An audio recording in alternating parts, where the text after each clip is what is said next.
reviens au Seigneur. Ne reste pas là où tu es. Tu vois très bien que tu n'es pas heureuse, heureux là où tu es. Tu vois très bien que depuis que tu as lâché la main de Dieu, il n'y a rien qui va dans ta vie.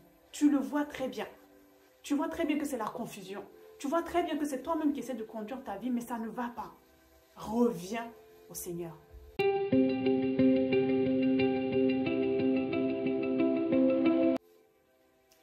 Bonjour à toutes et à tous, bienvenue sur Donner Espoir TV. J'ai une parole vraiment pour une personne.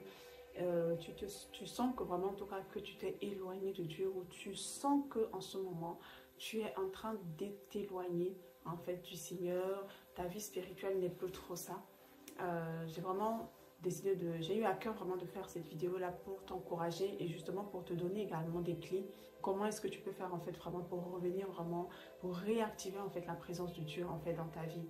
Alors il faut savoir que les symptômes essentiellement quand on commence en fait à s'éloigner en fait de Dieu, ça va être tout simplement, tu vas remarquer tout simplement que ta vie de prière elle n'est plus comme avant, c'est-à-dire que tu ne prends plus en fait du plaisir en fait à rester dans la présence de Dieu, donc ta vie de prière est diminuée.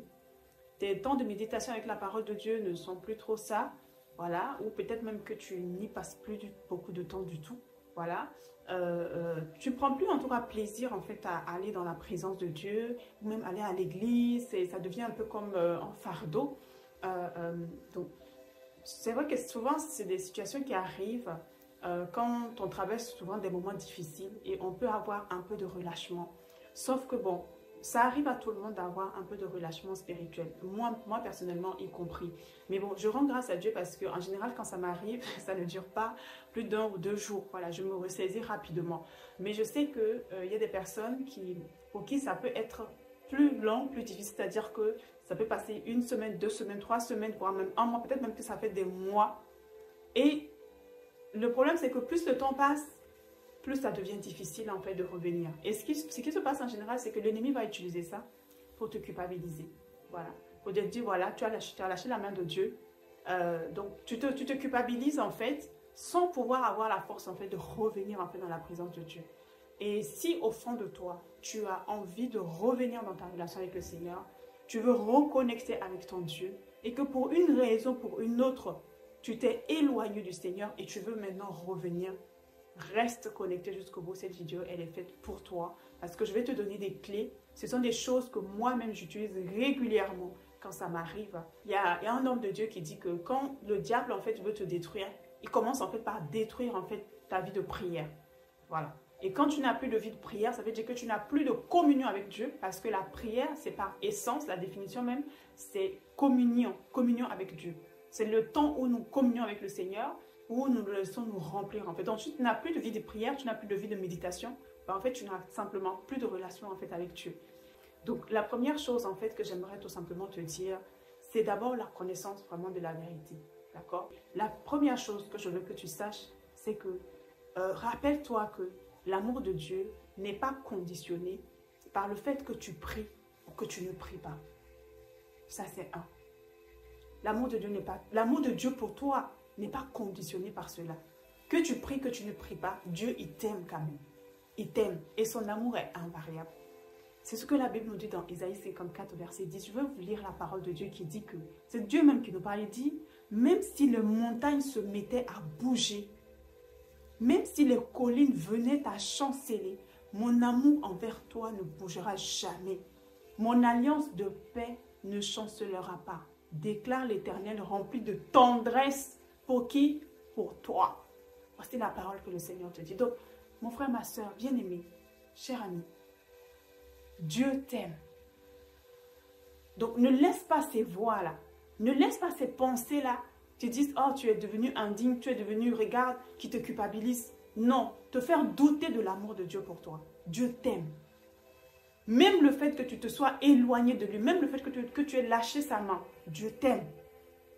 Et c'est ce qu'il nous dit dans sa parole. Son amour ne change pas. Son amour reste invariable. Donc je veux te rappeler aujourd'hui l'amour de Dieu pour toi. La deuxième chose que tu dois savoir, c'est que parfois, quand on est dans des situations comme ça, on pense que Dieu est peut-être fâché contre nous et que si on part, on va prier, Dieu ne va pas nous écouter. Bien aimé, Dieu n'est pas fâché contre toi. Dieu n'est pas fâché contre toi.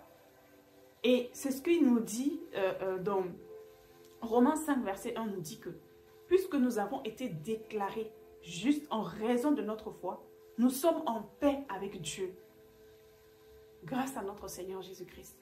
La Bible nous dit que nous n'avons pas été justifiés. Ce n'est pas par nos œuvres. Ce n'est pas parce que nous avons fait une bonne action que Dieu nous aime. Non. Nous avons été justifiés par la mort et la résurrection de Jésus. Donc c'est le fait que toi et moi, nous avons mis notre foi en Dieu qui fait que nous sommes justes en fait. Et qui fait que Dieu n'est plus en colère contre nous. Donc tu es en paix avec Dieu. Tu n'as pas de problème. Dieu n'est pas fâché contre toi. Dieu n'est pas fâché contre toi. Tu dois le savoir, tu dois l'intégrer et l'accepter. Amen. La troisième chose que tu dois savoir, c'est que Dieu sait que tu restes un être humain et que tu es faible. Il n'y a pas cette personne-là qui va te dire qu'elle ne connaît pas parfois des baisses. Tout le monde peut passer. Même si effectivement il y a des degrés. Comme je vous disais tout à l'heure, moi ça m'arrive également souvent. Même si ça ne dure généralement pas 1 ou 2 jours. Mais pour toi, où ça fait peut-être des mois, des semaines, que tu ne prends plus plaisir à prier, tu ne sais même plus comment prier. Le Seigneur sait que tu es un être humain. Il sait que tu es faible. C'est ce que la Bible nous dit. Dans le psaume 103, verset 10, il dit « Il ne nous traite pas selon le mal que nous avons commis. Il ne nous punit pas comme le mérite, nos fautes. » Donc Dieu n'est pas fâché contre toi. Dieu n'est pas fâché, Dieu n'est pas en colère contre toi. C'est cette voix qui te dit que Dieu est fâché ou que tu as dessus Dieu parce que tu t'es éloigné de Dieu. C'est la voix de l'ennemi, ce n'est pas la voix de Dieu. Dieu n'est pas en colère contre toi. Dieu n'est pas fâché contre toi. Dieu sait que tu es un être humain. Et il sait que il peut arriver que tu te sens faible, que tu t'éloignes de lui. Mais il reste là et il t'attend. Ça, c'est la chose que tu dois savoir en fait. Dieu sait que tu es un être humain. Il sait que tu es un être humain et que tu es faillible. Donc ça, c'est quelque chose que tu dois accepter. D'accord? Donc ça, ce sont des choses que tu dois... Je veux que tu te rappelles de ça. Voilà.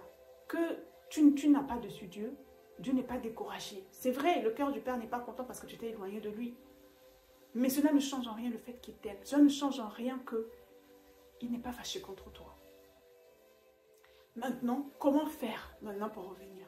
Comment faire pour revenir? Alors, la première chose que tu dois faire, une fois que tu prends ces versets-là, ces versets-là que je t'ai donnés, médite-les.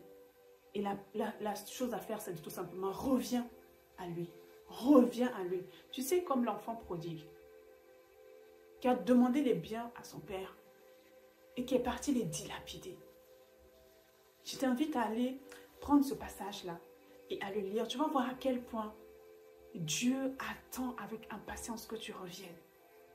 Le Seigneur sait que nous allons avoir des moments où nous allons lâcher sa main. Mais lui, il demeure fidèle en fait. Même quand nous sommes infidèles, Dieu demeure fidèle.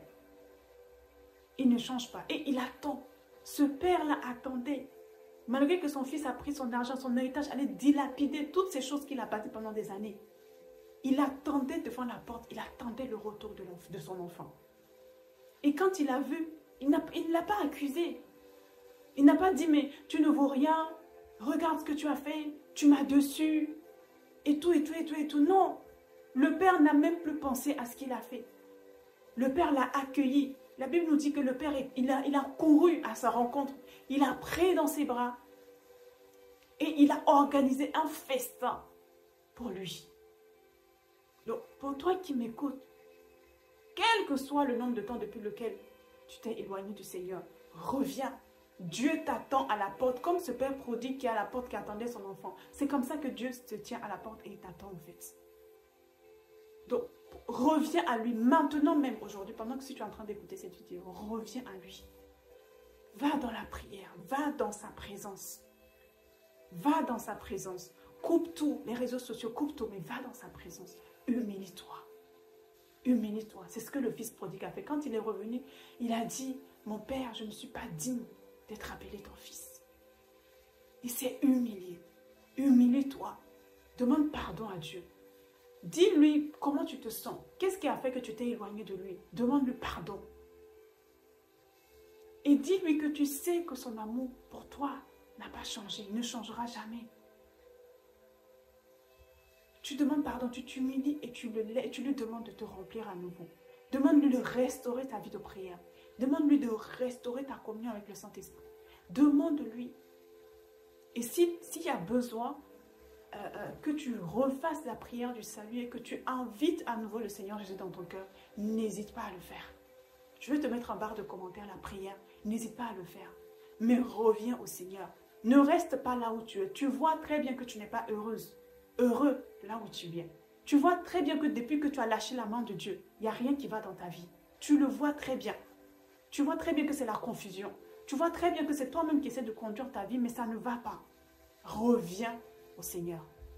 Dieu t'attend. Il t'attend et il est prêt à t'accueillir. Il est prêt à restaurer votre relation. Il est prêt à restaurer ton cœur. Il est prêt à restaurer ta vie de prière. Le Seigneur n'attend que ça. Il n'attend que ça. Et autant de fois qu'il sera nécessaire, il attend que ça. Donc ne laisse plus jamais l'ennemi te culpabiliser. Ne laisse plus ces voix te culpabiliser, te faire croire que non, tu es indigne de l'amour de Dieu parce que tu t'es éloigné, parce que tu as été infidèle. Non. Et fais face à ces voix-là. Tu leur parles, tu demandes à Satan de te déguerpir de ta vie. Reviens dans la présence de Dieu. Le Seigneur t'attend. Et je t'assure que alors que tu fais ça, le Seigneur va restaurer ta relation. Il va restaurer ton cœur. Il va restaurer ta vie de prière. Il va restaurer ta communion avec le Saint-Esprit. Il va restaurer ton intimité avec la parole de Dieu. Il va le faire, je te l'assure. Il va le faire. Donc voilà. Et si tu as besoin d'aide, tu peux également te faire aider par des enseignements ou voilà. Tu peux te faire aider par des enseignements ou des temps de prière prophétique par exemple. Moi, je suis d'Impact Centre Chrétien. Donc, tu peux aller sur la chaîne de l'apôtre Yvan Castanon. Tu peux chercher des temps de prière prophétique que tu peux mettre. Ça va t'aider les premiers jours pour revenir tout doucement. Ça va t'aider en fait à revenir dans sa présence. Ne reste pas loin du Seigneur. Dieu t'attend. Il t'aime et il est impatient que tu reviennes à lui.